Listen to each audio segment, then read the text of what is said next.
All right, so the story of how I met my husband. So I actually met my husband 3 times in one night. During a 4th of July celebration in the town that I lived near. It was like an all-day celebration. And I had been there with some friends all day. We were playing volleyball, we were drinking, having a good time.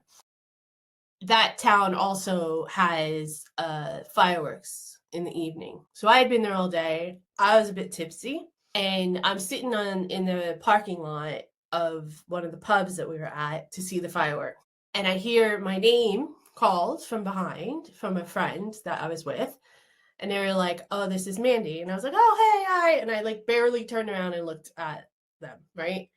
I was trying to be nice and everything, but I was a little tipsy. And after the fireworks are over, we go back in the pub and we're drinking a little bit, and I get introduced again to this man. And I was like, "Oh, hi, yeah, right. I'm sorry about before. I was just, distracted." And they're like, "Oh no, it's cool. Don't worry about it." They were actually mutual friends that he was with, that he had come to see, was trying to get him with someone else. So I think what happened was they kind of whisked him away to this person.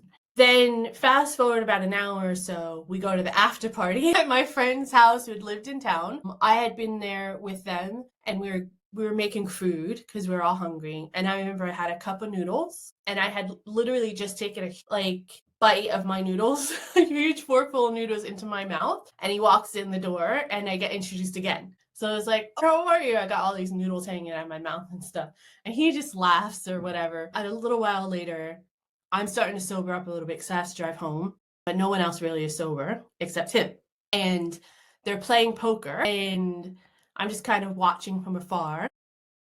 And he mentioned something like, "Oh, I don't really know what I'm doing. I've not played this or anything for a while." So I was like, "Oh, I'll come and help you out," right? Not thinking straight about it. So I sit down next to him, and about 45 seconds into sitting next to him, I'm like, "You know what you're doing, don't you?" He's like, "Yeah, but they're all drunk. I'm just trying to have some fun." And I was like, "Sounds like fun. Let's do that." So we finished up the game, we finished up the party. We're both sober, and the rest is history.